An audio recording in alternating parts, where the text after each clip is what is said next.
Hi everybody, it's Paula here from Craftables, and I'm just coming to you to show you how to do our layout for this week. So it's a pretty simple one this week. Not a lot of much going on there really, but I just thought it was quite simple and nice and plain, and it showed the photo really well. Now there's only one little bit of fussy cutting on this bit, even though it looks like a lot. I've used some black cutout cogs here. Just as a girl thing, this is my daughter here, and she's a very lovely girly girl, and my other daughter's not. So I thought I'm just going to bring the two together, and I'm going to have a layout for my girly girl, but I'm going to steampunk it up a little bit with some of these cogs. So don't be afraid to do that for any girl pages as well. So I was really pleased with the way this one came out. Pretty quick and easy. Right, so let's start. Okay, so I've got this paper here. So this is the Roots and Wings from, it is the Country Roads from Uniquely Creative. And I've cut this one to 12 by 10.5. So I've got my stripes going vertically there. And we've got 10.5 across here and 12 down there. So I'm going to bring in 2 more pieces of cardstock here. And I've cut these two to be 2 by 12. Now in my layout here I've got them as pink sides, so I've actually used the other side of the pink there, but a couple of my ladies did this side and it looked amazing, so I'm going to do my second layout with this side here. So what I've done is I've cut these to 2 by 12, and I'm just going to tape down one side there, and I'm going to adhere that really roughly, so I'm not going to really stick it down until I can measure 12 inches this way. So I want my layout to be back to 12 inches. So I might actually get my ruler out, pop it at the top here, and then I can really easily put my 2 papers on the sides there. So it's just it's a little bit fiddly, but stick with it. Alright, so it comes in, oops, stuck it down too hard now, so it just comes in to your 12 there. So it's about 3/4 of an inch in on either side actually. Okay, so I'm just going to stick that one down, and now I'm going to do the same on this side. So about 3/4 of an inch of pattern paper showing on that side as well. And that'll give you your 12 by 12. Alright, so we've got those 2 sides down. Now I've got a black piece of cardstock here that I've done at 6 1/4 by 12. So this one's going to go right in the center there. It's really easy. So 6 1/4 that way, 12 this way, and we're going to place that right in the middle. And it's a much easier way of doing it than trying to cut up little bits and pieces.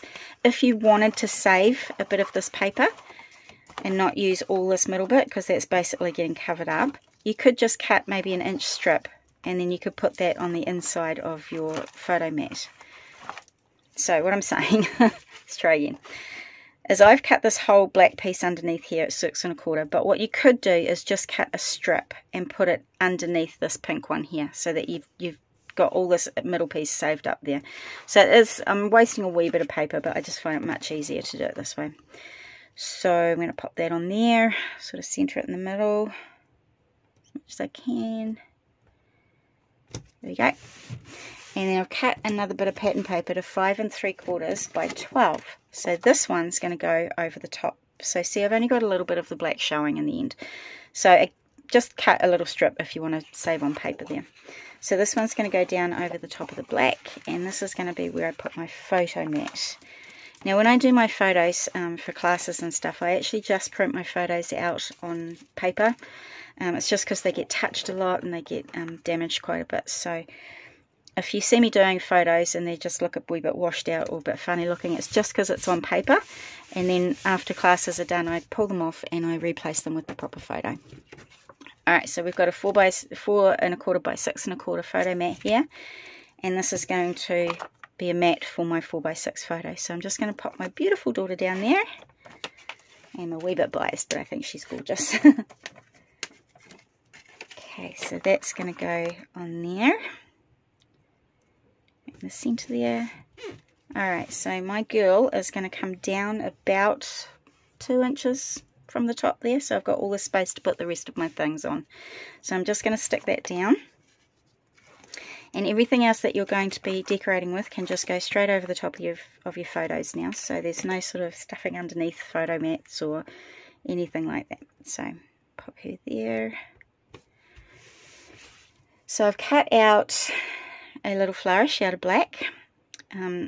This one is actually off the Silhouette program, but you can die cut a flourish out if you want to. And I'm just going to stick it down the right hand side of my photo there. So I'm just going to go ahead and put some glue on the back of that.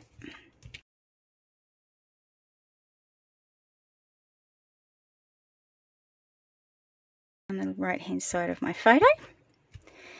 And I've got my cutout piece already. So this was just a cutout bit that I have got from one of my papers from somewhere. I think it's a S2113 paper. So I've got this flat edge here because it was the side of my paper. So I'm actually going to line that up with the flat edge of my pink along here. And I'm going to put that down with foam tape. So I'm just going to put some foam tape on the back of this piece because I wanted it to pop up a little bit off the page. So just pop some tape down.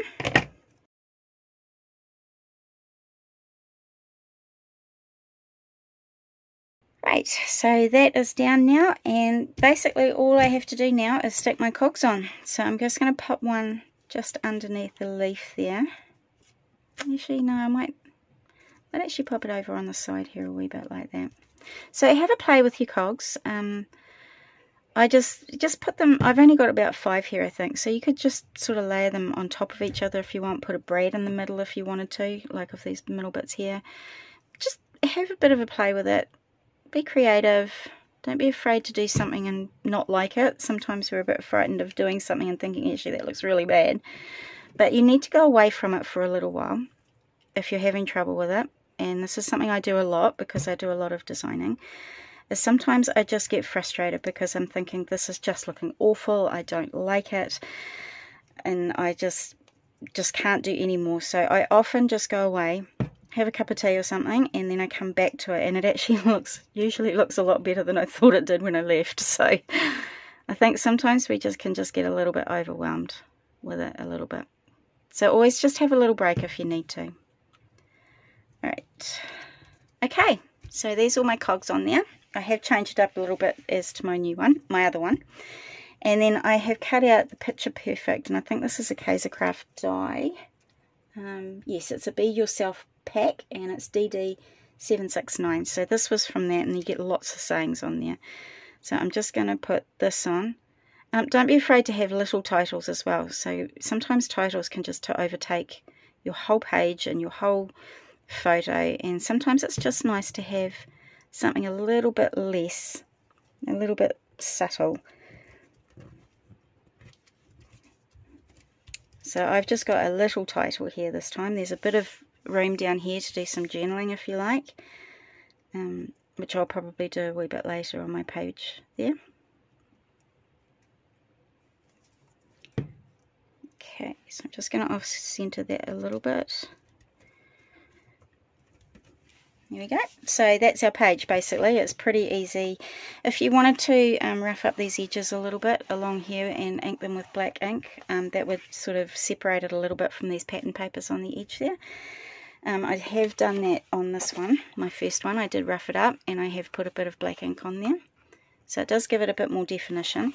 This one I've changed up a tiny bit just so that it's got the edges on there a little bit different. So some of the ladies in the class did this one with the papers this way, and I just loved it. So I thought I'd give that one a try for my second one. So there you have it. Another class done, another layout done. So I hope you have a great time with it, and we'll look forward to seeing you next week with my next page. Thanks everybody. Have a great day. Bye.